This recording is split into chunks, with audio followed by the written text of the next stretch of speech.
मित्रांनो नमस्कार, मी प्रकाश पोरे। निवडणुकांचा जो निकाल आलाय तो सर्वांनाच अचंबित करणारा आहे।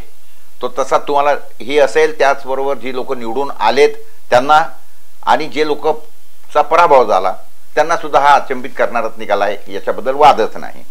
परंतु मग आता त्याच्यासाठी करायला काय पाहिजे, तर जी लोक उमेदवार पडलेली आहेत आणि ज्यांना शंका आहे की मला एवढी मतं कमी पडू शकत नाहीत, मग त्याच्यामध्ये क्रमांक 1 चा उमेदवार असेल, क्रमांक 2 चा असेल, म्हणजे निवडून आलेला असेल किंवा पडलेलाही असेल, तरी सुद्धा बरं त्यांना असं वाटत असेल की बा एवढी मतं मला कमी मिळू शकत नाही, ज्यांच्या मनामध्ये शंका आहे त्यांच्यासाठी जी म्हणजे एक पर्याय उपलब्ध आहे, त्याच्याकरता आता केवळ फक्त 30 तास उरले आहेत आतापासून तो पर्याय हे करायला।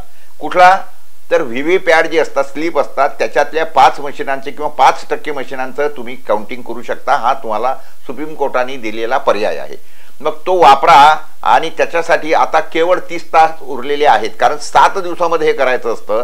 आजची 28 तारीख आहे, म्हणजे 29 तारीख संध्याकाळी 5 वाजेपर्यंत त्या संदर्भात ॲप्लिकेशन करणे याची शेवटची तारीख, शेवटचा वेळ आहे।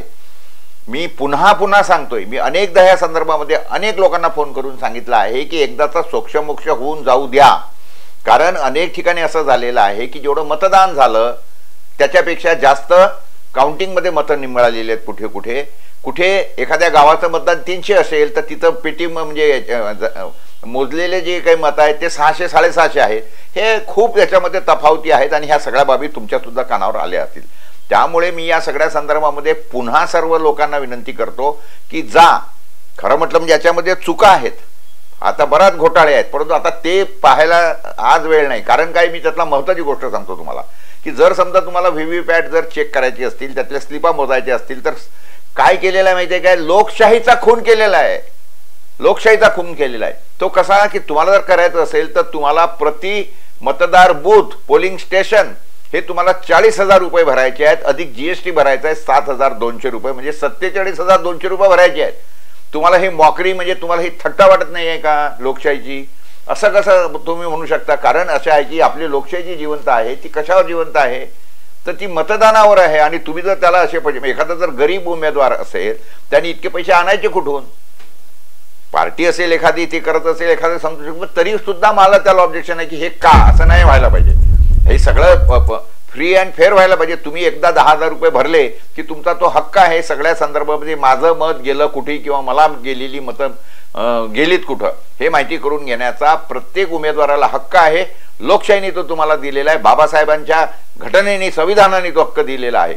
मात्र सध्याच्या घडीला इलेक्शन कमिशनर त्याचबरोबर विपक्षी पक्ष ज्या वेळेला हे असं चालू होतं, असे चुकीचे कायदे बनत होते, नियम बनत होते, त्यावेळेला आपण झोपलेलो होतो, आपले खासदार झोपलेले होते, कारण हे सगळे कायदे संसदेत बनतात आणि त्या संदर्भामध्ये कोणी बोलायला तयार नाही आहे। आजच्या घडीला काय झालेलं आहे तुम्ही एक लक्षात घ्या की विधानसभेमध्ये एकही म्हणजे विपक्षी नेता बनू शकणार नाही, विरोधी पक्ष राहणार नाही। त्याचं कारण कसं आहे, साधं सरळ की याच्यामध्ये साधं सरळ उद्धव बाळासाहेब ठाकरेंची जी सेना आहे त्यांना 20च उमेदवार त्यांचे निवडून आलेले आहेत। त्याच्यानंतर काँग्रेसचे 16 झालेले आहेत, एवढं पानिपत काँग्रेसचं झालं। आणि शरद पवारांची जी पार्टी आहे त्यांना फक्त 10 मिळाले। सगळ्यांनी मिळून जरी 46 मतं जरी झाली त्यांची उमेदवार, तर म्हणजे 3 पक्षांचं मिळून म्हणजे युतीचं, तरी सुद्धा त्यांना जेवढं विरोधी पक्ष नेता बनायला जेवढे उमेदवार हवे असतात, म्हणजे आमदार हवे असतात, तेवढे नसल्यामुळे आता सध्याच्या घडीला आपल्या विधान परिषदेमध्ये आतापर्यंतच्या इतिहासामध्ये असं कधीही झालेलं नाही की विरोधी पक्ष नेताच नाही। आणि विरोधी पक्ष नेता नसणं म्हणजे काय असतं हे तुम्हाला माहीत आहे। मग म्हणजे हे जे म्हणतील, हे जे करतील ती पूर्व दिशा। आणि हे मला असं वाटतं की ही लोकशाहीचा खून आहे, आपल्या संसदीय प्रणालीचा खून आहे, पूर्णपणे काय म्हणतो त्याला हे सगळं संपलेलं आहे असं समजून घ्यायला हरकत नाही। मग ह्याकरता करायला काय पाहिजे, तर ताबडतोब पहिला तो जो पर्याय आहे तो तुम्ही पहिला घ्या, तो म्हणजे तुमची व्हीव्हीपॅट। तुम्हाला जिथं जिथं शंका असेल की बा मला एवढी कमी मतं इथं मिळू शकत नाहीत, मग तिथे जा, कलेक्टर ऑफिसमध्ये किंवा मतदान अधिकाऱ्याकडे जा आणि त्या हिशोबाने तेवढे पैसे भरा।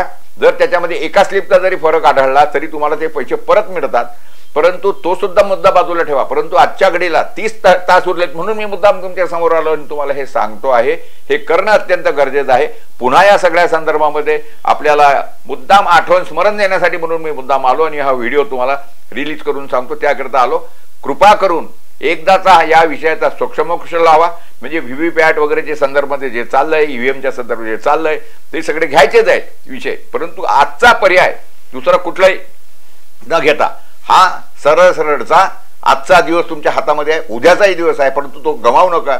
30 तासामधले फार कमी वेळ उरलेले आहेत, त्याच्यामुळे जा आणि स्वतःच्या संदर्भामध्ये 5 ठिकाणी तरी किमान म्हणजे साधारणतः 2-2.5 लाख रुपये लागतील त्याकरता, पण ते करा आणि भरा असं मी पक्षांना सांगतो, उमेदवारांना सांगतो. हात जोडून आणि हे करा एवढी विनंती करण्यासाठी मी आलो.